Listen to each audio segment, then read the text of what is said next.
So in this particular lecture, we are gonna continue our series on number theory.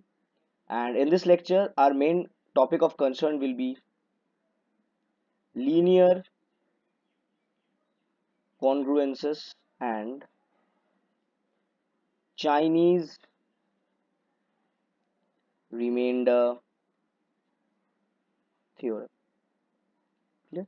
Linear congruences and Chinese remainder theorem. Okay.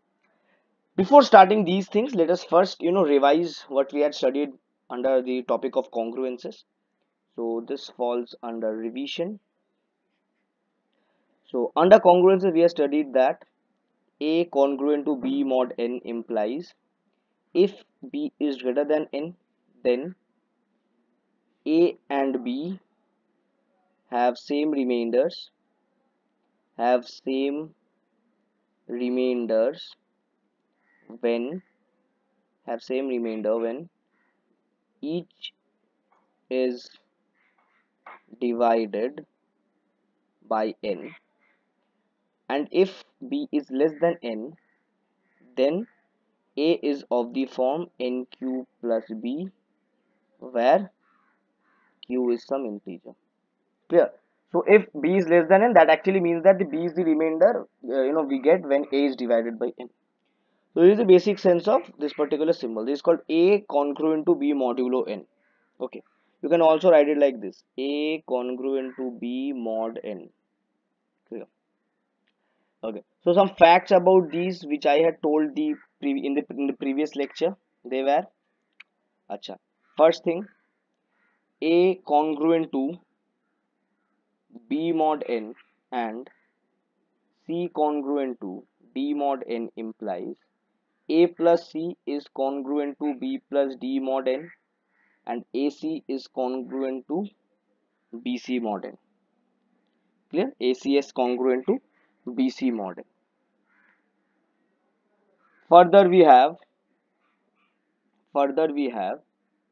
A congruent to B mod n implies A plus C is congruent to B plus C mod n and AC is congruent to BC mod n for C belonging to some integer. Third thing is that A congruent to B mod n implies that A to the power k is congruent to B to the power k mod n for k being some positive integer. For k being some positive integer. These things we had studied in the previous class. Some more things to be added to this, let me say. So the fourth thing, which is kind of very important, is that, you know suppose you have a relation ARB which implies that A is congruent to B mod n, then R is an equivalence relation. R is an equivalence relation. Okay, that is, so what do we get from here? We get that A is related to A, that is, A is congruent to itself. A related to B implies B is related to A. Now proving this is kind of very easy. A related to B means A minus B is of the form nq for some q belongs to integer, which implies that B minus A is of the form n times minus q, and since q belongs to integer, minus q will also belong to an integer. So this implies that B minus A is congruent to 0 mod n, which actually means that B is related to A. Clear? And ARB congruent to A is related to B and B related to C implies A related to C. Okay, so this is also kind of easy. That is, A minus B is of the form nq, B minus C is of the form nk, let's say, for some integer q and k. If we add them, what do we get? We get A minus C is of the form n times q plus k. Since q and k individually are integers, so q plus k will also be an integer, and this actually means that A minus C is congruent to 0 mod n, which means A is related to C. Clear? So this thing to be remembered. And the fourth fact, I am also telling you that the fifth fact. The fifth fact says that if you have AC is congruent to BC mod n, then from here we get two things. First is that A is congruent to B mod n if GCD of n and C is equals to 1. else, that is if GCD of n and c is not equals to 1, else A is congruent to B mod n if, okay, sorry, else what you get is that A is congruent to B mod n by D, where D is equals to the GCD of n and c. Clear? Okay. So you can actually find it out that if D is equals to 1, then this condition is true. Clear? The modulus changes from n to n by D, where D is GCD between n and c. Got it? Okay. So now let us study about the linear congruences. Okay. As we were talking about. So the linear congruences. Linear congruences. So what is a linear congruence basically? If you have an equation of the form Ax congruent to B mod n and you need to find the solutions of x, then this sort of an equation is called a linear congruence. Clear? It's called a linear congruence. Now this sort of a equation is actually very much similar to Diophantine equation. Is actually very much similar to Diophantine equation. What were Diophantine equations? So Diophantine equation, we had equations of the form. Okay, so we had equations of the form Ax plus by is equals to c. Okay, where you would be getting your incongruent, or rather you can call distinct for Diophantine solutions and incongruent for linear congruences. I will explain everything. Distinct solutions if GCD of A and B would divide C. Clear? And the general solutions were given as x is equals to x naught plus B over D times T, and y is equals to y naught minus A over D times T. Clear? You can also do the reverse actually. You can take this as plus and this as minus. Okay. You can do anything out of this. Got it? And the value of T actually ranged from 0, 1 to the actually integral values to D minus 1. Clear? The value range like this. Got it? I guess it's clear. Okay. The value of T ranged from 0 to D minus 1. Okay. Achha. So now let us understand how linear congruences are actually related to Diophantine equations. Then it will be actually more clear to understand linear congruences. Okay. So a linear congruence of the form Ax congruent to B mod n can be written as Ax minus B is equals to Ny for some y belongs to the set of integers. This can also be written as Ax minus Ny is equals to B, which can further be written as Ax plus minus n times y is equals to B. Carefully notice this is nothing but this particular Diophantine equation itself. So this is a Diophantine equation. Okay, since this is a Diophantine equation, so what all are the conditions to get distinct solutions? Distinct solutions for Diophantine equation will give you incongruent solutions for this linear congruent. Incongruent solutions means that suppose you get x0, x1, x2 and so on as till xn, let's say, as solutions. Okay, as solutions. Okay, so if you get that x0 is congruent to x1 mod n, or any pair of these solutions are mutually congruent on modulo n, then they are called congruent solutions, and they are not actually judged as distinct solutions as far as linear congruences are concerned. Clear? So for getting this incongruent solution, that is none of them will be mutually congruent to each other on the basis of modulo n, then what is the main condition? The condition is that D must divide B, where D is equals to GCD of A and N. Clear? D is the GCD of A and N, and you can get this standard solution as x is equals to x naught.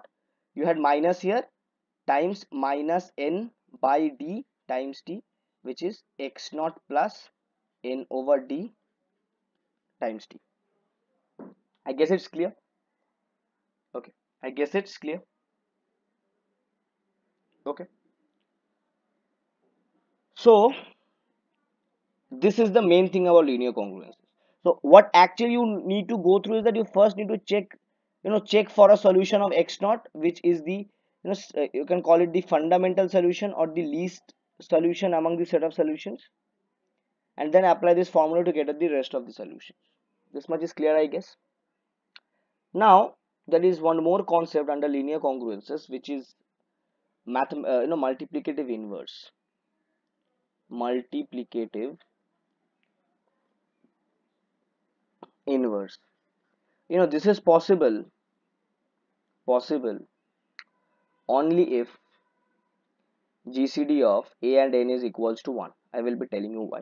So if you have an equation of this form, ax is congruent to 1 mod n, then the solutions of x are called multiplicative inverses of a. Now this is pretty much visible that this will have a solution of type this x naught plus n. Clear? Because GCD of a and n will be 1, so n times t, right? And t will can only be 0. Reason being your d is equals to 0. Clear? And why is basically GCD is equals to 1? Because 1 is the only number which can divide 1, right? Nothing can divide 1 anymore. Clear? So d is equals to 0, so it actually has a unique solution x naught, x equals to x naught. So basically what we get from here is the multiplicative inverses are unique. Multiplicative inverses are unique. I guess this much is clear, right? Now let's check some problems to get more understanding of linear congruences, because we need to study this Chinese remainder theorem.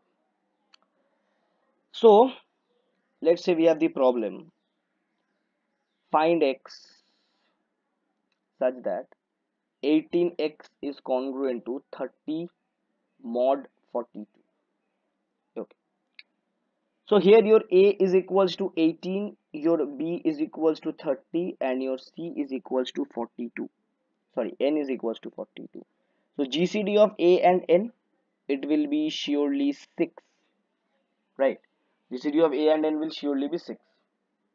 If GCD of a and n is equals to 6, then we get that, let this be d, so we get that d divides b, since 6 divides 30. This much is clear. Achha, what will be the number of solutions? So since your d is equals to 6, so t can be 0, 1, 2, 3, 4, 5. Therefore you can have 6 distinct or incongruent solutions. Okay, now let us find the first x naught value. Okay, the fundamental value. Acha, first thing, let's check that 18x minus 30 is equals to 42 times q, where q is some integer. Now you can actually eliminate 6 from them, so you get 3x minus 5 is equals to 7q. So from here what you can write is that 3x is congruent to 5 mod 7. Okay, so you can get that x equals to 4 will be the fundamental solution, right? So if x equals to 4 is the fundamental solution, so the standard solution can be set as x is equals to 4 plus, so you have your GCD as 6 and your n as 42. So 42 over 6 will give you 7. 7 times t will be 0, 1, 2, 3, 4, 5 onwards. So from here what you get is actually that the x is congruent to, this is the method of writing the answer. Okay, so x is congruent to 4 plus 7t mod 42. Got it? Mod n. So from here what you get is that x is congruent to,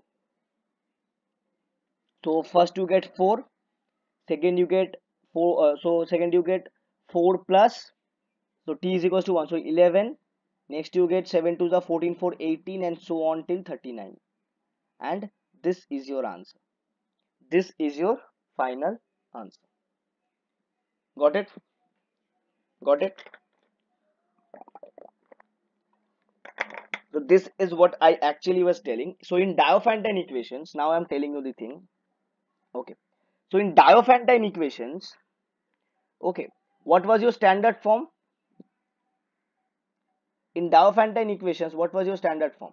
So this was your standard form of a Diophantine equation, and solutions comes in this particular method, right? In this particular standard form you get your solutions to Diophantine equation. But in linear congruences what you actually have is that Your x will be congruent to x naught plus n by d times t mod n.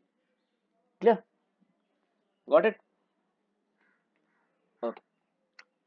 So this was about linear congruences. Okay.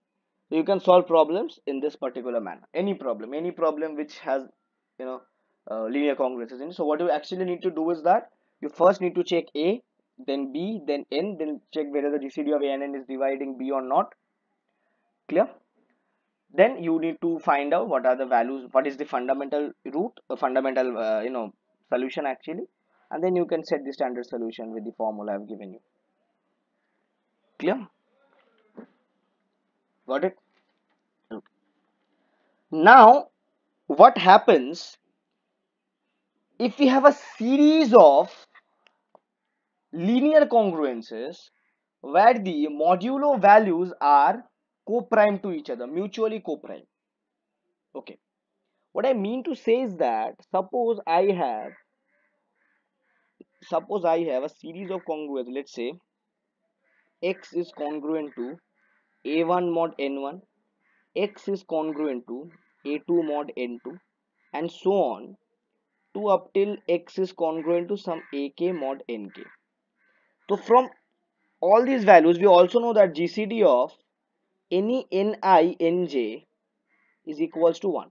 That is, they are mutually co-prime. Clear? So from here what we get is that if this condition is satisfied, also okay, also I need not no, must not be equal to j. Then if this is possible,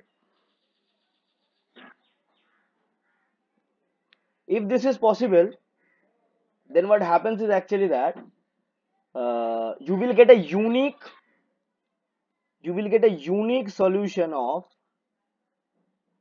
x which is congruent to n1 n2 till nk, right?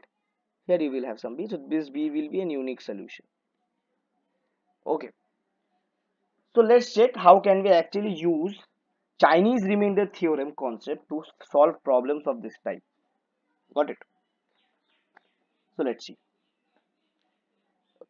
So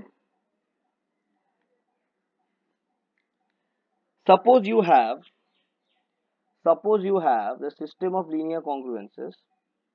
Let's say you have this series of congruences. Say x is congruent to 2 mod 3, x is congruent to 3 mod 5, and x is congruent to 2 mod 7.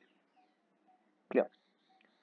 So how to find the value of x which is congruent to 5 is a 15 into 7, which is 105. Okay, so let's see. Or this actually has another meaning also. What is the value of x which solves all the three equations? Simultaneously solves all three equations. This is also a meaning. So let's see how can we actually do it. Okay. First thing, so we need to assign some variables. So let n1 is equals to 3, n2 is equals to 5, and n3 is equals to 7. Clear? y1 is equals to 3, y2 is equals to y1 is equals to 2, y2 is equals to 3, and y3 is equals to 2. Clear? These remainder values. Okay. Then n is equals to n1, n2, n3, product of all these things. Okay. And n1 is equals to n over n1, small n over small n1, capital N2 equals to small n over small n2, and capital N3 is equals to small n over small n3. So we need to find each of these values, and then we can move on with our Chinese remainder theorem concept. Okay. So what will be the value of n1? So n1 will be, so 3 will cancel out, so we will have 35. Clear? n2 will be 21, right? And n3 will be 50. Got it? Okay.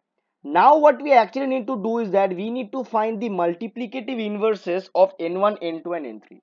That is, we need to find the solution to 35x which is congruent to 1 mod small n1, that is 3. Okay, so capital N1 with small n1, capital N2 with small n2, and capital N3 with small n3. Okay, so this will give us x equals to 2. This we name as x1. Clear? This we name as x1. Okay, similarly you have 21x congruent to it will be 5 mod 1. From here you get x equals x2, so this we name as x2, so this equals to 1. And the third one you have is 15x congruent to 1 mod 7. From here you get x3 is equals to 1, right? Now the value of x which you need to actually find out is that now x will be equals to n1 times x1 times y1 plus n2 times x2 times y2 plus n3 times x3 times y3, which will be equals to, so n1 is your 35, 35 times your x1 comes out to be 2, and your y1 was equals to 2, right? Plus you have your n2 is 21 times your x2 is 1, and your y2 was actually 3, plus here you have 15 times 1 times 2, so this becomes 7. So this is 140 plus this is 63 plus this is 30, so this is 233, and 233 is basically n1 n2 n3 is equals to 105, so this is 23 mod 105. Okay, so 23 is x when x is congruent to 2 mod 3, x is congruent to 3 mod 5, and x is congruent to 2 mod 7. Okay, and 233 will be congruent to 105.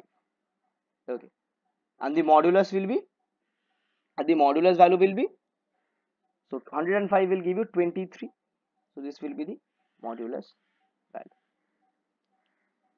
Clear? This will be the modulus value. Got it? You can check this actually. You can actually check this, right? See, your 23 is 2 mod is when you have 3, so you say 3 sevens are 21, so your remainder leaves out to be 2. This part is okay. Similarly, when you have 5, so it gives you 3, and when you have 7 it gives you 2, so this part is obvious. And the same thing is also actually visible for 233. The same thing is actually also visible for 233. Is this clear? So this is the method of solving system of series of linear congruences using the Chinese remainder theorem. Got it? Okay. Achha. So now we go through a very important theorem. Let us check this theorem. This theorem is actually related to your Chinese remainder theorem itself. Okay. So the theorem says, theorem. So if you have the series of linear congruences, if you have the series of linear congruences ax plus by congruent to r mod n and cx plus dy is congruent to s mod n, then it has a unique solution modulo n whenever GCD of AD minus BC comma n will be equal to 1. Okay, so is this theorem clear? So let's solve a problem on the basis of this particular theorem. Okay, so let's say you are given this series of congruences. Okay. So wait a minute. So suppose you are given 7x plus 3y is congruent to 16 mod 10, and 2x plus 5y is congruent to 9 mod 16. Sorry, this is 10 mod 16, not 16 mod 10. 10 mod 16. Sorry, this was a slip of tongue. Okay.